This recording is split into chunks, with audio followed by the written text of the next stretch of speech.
When most players think about what it takes to get better at caster, they're usually going to point to mechanics. They'll think that all you have to do is to become a precog generating machine, just perfectly juking every single kick that comes your way. And yeah, I guess that would be kind of nice if it was possible, but what if there was a more consistent way to carry? After all, you just watch any rank 1 caster for more than 5 minutes nowadays, and you're going to realize that they're also getting interrupted all the time. Their mechanics are good, I guess, but they're not perfect. What are they actually doing to carry? So in this video, I'm going to talk about why playing a caster is going to require you to rethink your entire role. Because if you only think like a DPS, you're going to be missing out. And look, I can promise you that the tips you're going to learn today in this video, they don't require any fancy mechanics or anything like that, but instead, it's just a few simple strategies that's really going to work at any MMR. And so this is going to start by understanding one very important rule, that most casters are secretly support specs. Okay, but let's back up here, right? When most people think of support in WoW, their mind immediately thinks of Augmentation Evoker, which is quite literally the only official support in the game, and can help carry games by buffing their team's damage. Smarter players, the smarter ones, know that Ret Paladins could also be considered support. They have all that utility, and it means they can keep their team alive with ease. They're the defensive carry in the group. But even smarter players than that will recognize that Sub-Rogue is secretly cosplaying as support as well. Those stuns, those gouges, those blinds, they make the path to victory a whole lot easier for their team, and rogues can offensively carry the game by making sure everyone on the enemy team never gets to play. But what does any of this have to do with being a caster? Well, if there is one thing that I really want to nail into your brain this video, it's that as a caster, you are secretly a support spec as well. And one of the best ways to carry your team is with defensive CC, which we're going to be learning about right now directly from a brand new course on our website, where we're going to be breaking down how to interrupt offensively. Our goal here is going to be to show you how to make the most out of your kicks in order to score kills. And spoiler alert, this isn't just as simple as interrupting the healer. In fact, at the end of this video, we're going to be showing you how kicking off targets is also vital in securing wins. But first, we do need to talk about offensive kicks on the enemy healer. Our goal is going to be to treat our kick as if it were a CC on the healer.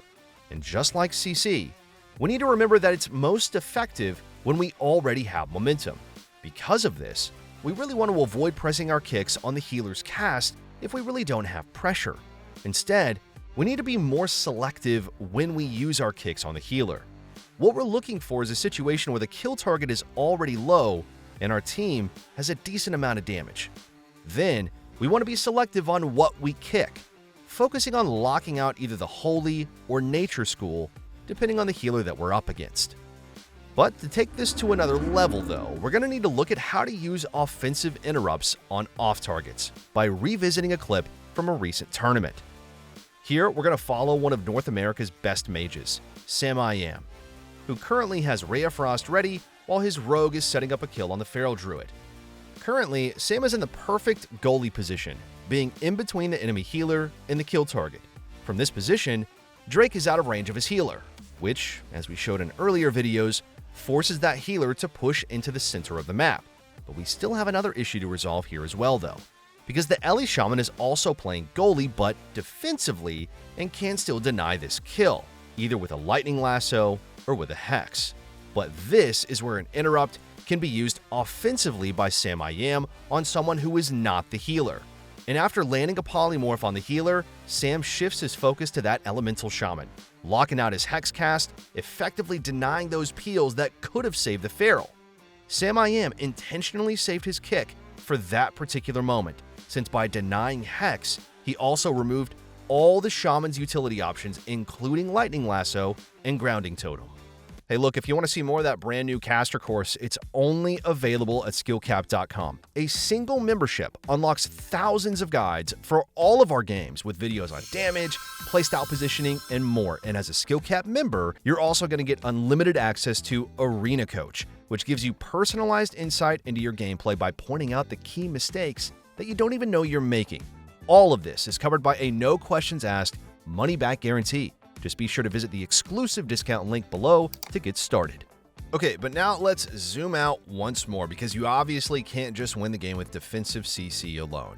You have to play support offensively as well, and this starts by understanding how your comp is going to actually win the game. So let's pretend for a moment you're the most vanilla casters in the game, Shadow Priest, right? Now, even if you don't play Shadow Priest, don't worry because everything's going to wrap together and make sense eventually here, okay? Okay, so you enter lobby number 1, and lucky you're paired with a sub-rogue into a mage and a warrior. Now, here's the question, though, when you face these guys. How would you, as the Shadow Priest, approach this game? While you're thinking about that, let's shuffle things around just a little bit here. This time, you're going to be with the mage against the rogue and the warrior. Does your approach to this challenge change? And how is it different than when you get paired with the warrior against the rogue and the mage?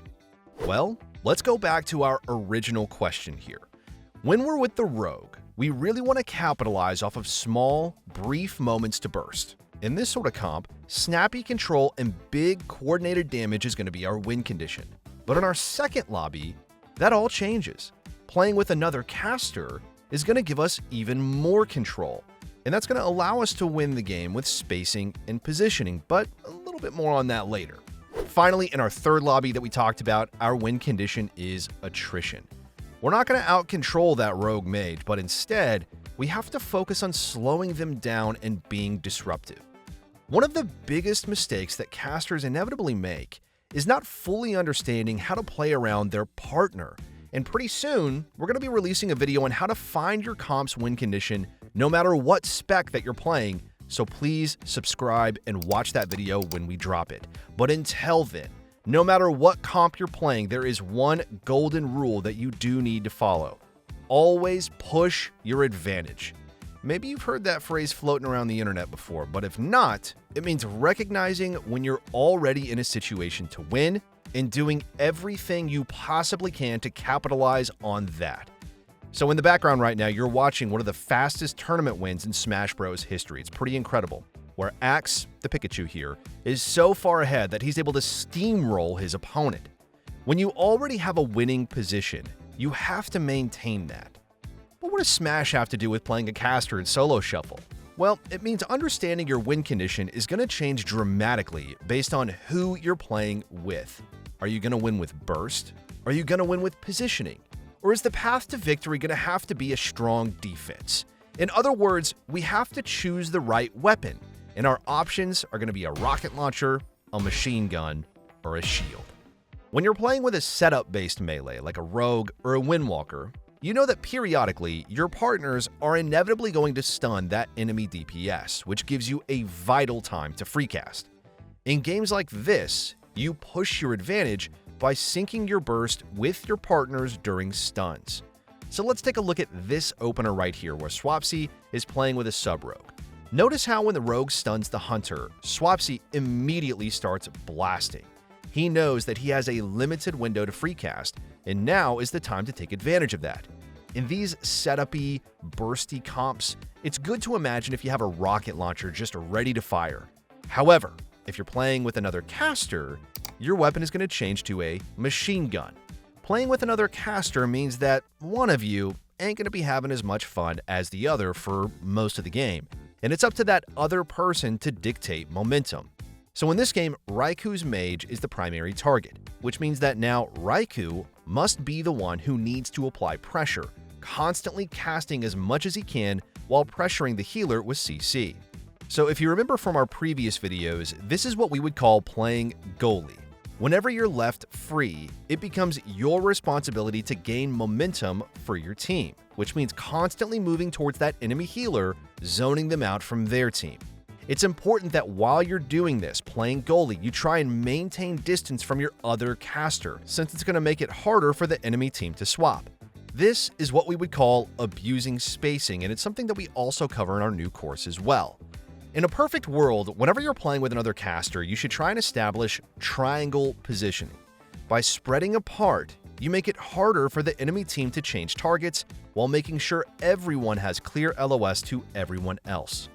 It's never going to be a perfect triangle here, but that's totally fine. Notice here though how Swapsy passively just gravitates toward the corner of the map, despite the fact that he's not even being attacked.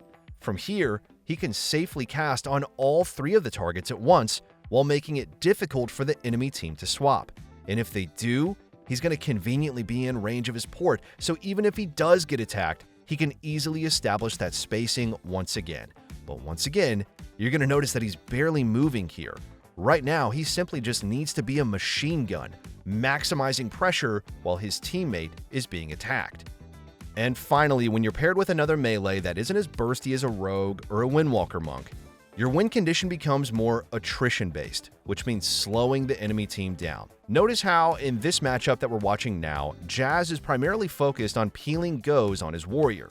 He knows that the only way the rogue mage can win is by getting consistent setups, and his job is to shut down those setups however he can.